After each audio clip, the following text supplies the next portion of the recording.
राधा स्वामी जी। साखी भजन का उत्तम समय सुबह 3 से 6 तक होता है। दूसरा, 24 घंटे में से 2.5 घंटे आपका हक नहीं है, ये समय गुरु का है। तीसरा, कमाए हुए धन का 10वां अंश गुरु का है, इसे परमात्मा में लगा देना चाहिए, अच्छे कामों में लगा देना चाहिए। गुरु आदेश को पालन ही गुरु भक्ति है। गुरु का पहला आदेश भजन है, जो नामदान के समय मिला था।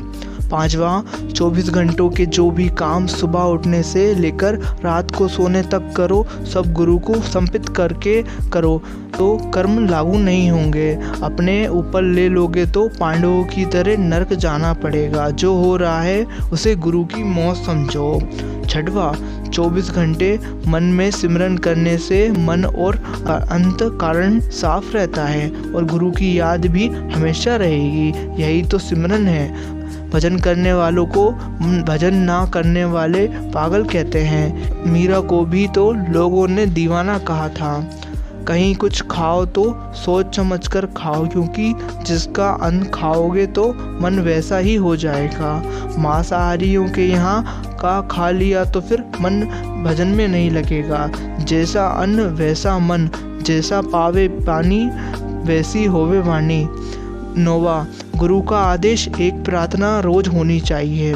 10वां, सामूहिक सत्संग ध्यान भजन में लाभ मिलता है। एक कक्षा में एक होशियार विद्यार्थी के पास बैठकर कमजोर विद्यार्थी भी कुछ सीख लेता है और कक्षा में उत्तीर्ण हो जाता है। 11वां, गुरु का प्रसाद यानी बरकत रोज लेनी चाहिए। 12वां, भोजन दिन में 2 बार करते हो तो भजन भी दिन में 2 बार करना चाहिए। जिस दिन भजन ना पावो उस दिन भोजन भी करने का हक नहीं। 13वां, हर जीव में परमात्मा का अंश है, इसलिए सब पर दया करो, सबके प्रति प्रेम भाव रखो, चाहे वो दुश्मनी क्यों ना हो। ऐसे सोचोगे कि मैं परमात्मा की हर रूह से प्रेम करता हूँ तो भजन भी बनने लगेगा। 14वां, परमात्मा का रास्ता प्रेम का है। दिमाग लगाने लगोगे तो दुनिया की बातों में फंस के रह जाओगे। 15वां, अगर 24 घंटों में भजन के लिए समय भी नहीं निकल पाते तो इससे अच्छा है कि चुल्लू भर पानी में डूब मरो। 16वां, आज के समय में वही समझदार है जो घर गृहस्थी का काम करते हुए भजन करके यहाँ से निकल चले, वरना बाद में तो रोने के सिवाय कुछ नहीं मिलता।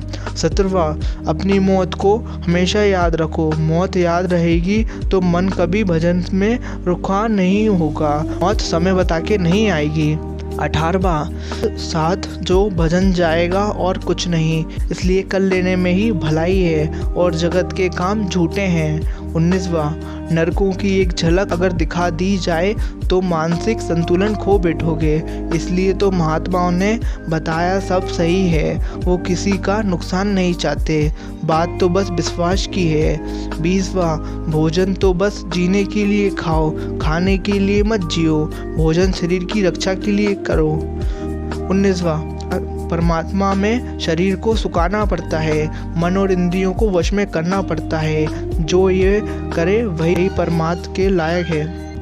अपने भाग्य को सहारो कि आपको गुरु और नामदान मिल गए, जब दुनिया रोती नजर आए तब इसकी कीमत समझोगे। 23वां, किसी की निंदा मत करो, वरना उसके कर्मों के भार ताले दब जाओगे, क्योंकि किसी के कर्मों के नींद का पहाड़ अपने सिर पर ले रहे हो। 24वां, भजन ना बनने का कारण गुरु के वचनों का याद ना रहना। गुरु वचन को माला की तरह फेरते रहो, जैसे एक कंगाल अपनी झोली को बार बार टटोलता है। 25वां, इस कलयुग में 3 बातों से जीव का कल्याण हो सकता है। एक सद्गुरु पूरे का साथ, दूसरा साधु की संगत और तीसरा नाम का सिमरन ध्यान और भजन। बाकी सब झगड़े की बातें हैं। ये 25 बातें आपको हमेशा याद रखनी चाहिए। नामदान पाने वाले प्रत्येक व्यक्ति को 2 उद्देश्य की पूर्ति करना जरूरी होती है। पहला, अपनी खुद की सहायता करना, अर्थात अपने मन के पंजे से छुटकारा प्राप्त करके अपने आप को निर्मल और पवित्र करना। दूसरा, एक सच्चे शिष्य और सत्संगी की रहनी अपनाकर संतमत के नियमों पर चले आना। और रोज रोज भजन सिमरन को पूरा समय देकर सच्चे सत्संगी का उदाहरण बने और हर समय दूसरों का भला करते रहें। एक महान संत के शिष्य को यही शोभा देता है। कर्मों का कर्ज। कुदरत बड़ा सख्त साहूकार है। जो कर्म के कर्ज हमने उससे उठाए हैं उनके भुगतान से हमें बचा नहीं सकते। हम लगातार कर्म करते जा रहे हैं और इस तरह हर बार कर्मों का नया कर्ज लेकर अपना बोझ बढ़ा रहे हैं। यह सब कर्जे हमें चुकाने होंगे। इससे बचने का कोई रास्ता नहीं है। एक जन्म में हम कर्ज जमा कर लेते हैं कि उसी जन्म में या केवल अगले जन्म में चुकाना असंभव होता है।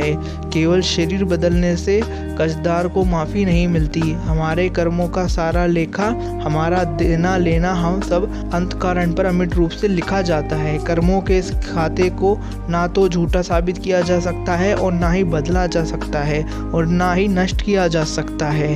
इससे दर्ज की हुई पाई हमें चुकानी पड़ेगी। हर अच्छे काम का इनाम और बुरे काम की सज़ा उठानी पड़ेगी। जीवन का उद्देश्य ईश्वर को प्राप्त करना है। यह विशेषाधिकारियों प्रभु के केवल मनुष्य को प्रदान किया है। मानव शरीर सृष्टि की सीढ़ी का सबसे ऊंचा पायदान है। यहाँ से हम या तो नीचे की योनियों में जा सकते हैं या हम वापस पिता के पास जा सकते हैं और जन्म मृत्यु के चक्र से बच सकते हैं। मन को मानने की प्रेरणा दे रहे हैं। सवाल उठता है, क्यों मानना है इस मन को और होगा क्या इस मन को मानने से? उदाहरण के तौर पर हम इस मन को एक बकरा मान लेते हैं। बकरी की आदत है मैं करने की। खाना खाएगा तो मैं करेगा, पानी पिएगा तो मैं करेगा और इसको मार भी पड़ेगी तो मैं करेगा। सारी उम्र में गुजार जाती है। आदमी भगवान को नहीं चाहता, भगवान से चाहता है। भगवान से और चीज़ों को नहीं, भगवान को ही मांगो। उसकी कृपा से बिना मांगे सब कुछ मिल जाएगा।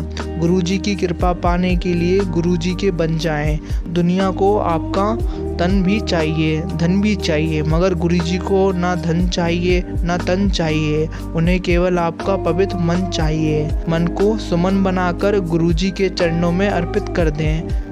कृपा होते देर न लगेगी। राधा स्वामी जी।